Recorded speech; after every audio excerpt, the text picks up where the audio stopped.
Audience fragmentation is when the audience of a mass media is splintered down into smaller subgroups.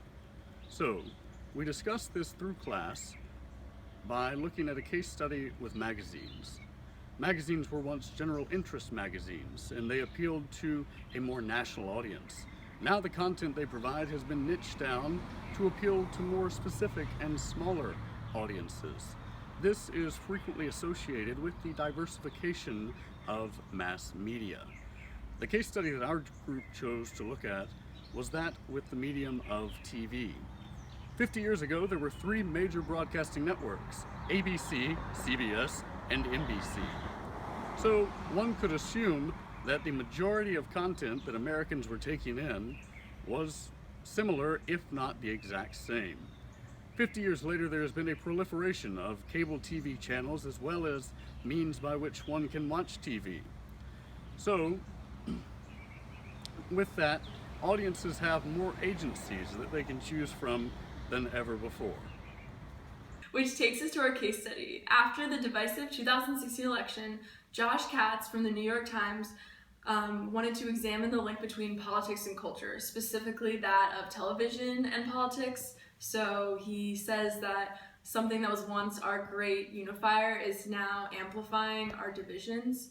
And he begins his article with this question: if you had to guess how strongly a place supported Donald J. Trump in the election, would you rather know how popular Duck Dynasty is there or how George W. Bush did there in 2000? And as it turns out, the relationship with the TV show is stronger. So Katz compiled data sets from active Facebook users with the same zip code who liked shows, and ultimately created these fandom maps of the United States. So there are three very stark patterns that show up that pertain to audience fragmentation. So the first is I have the maps here, is that of, so where the map is darker, that's the most popular place. So there's the rural areas. So a show like Duck Dynasty is very popular in there. Also popular amongst this demographic is Donald Trump and shows like Pawn Stars and NCIS.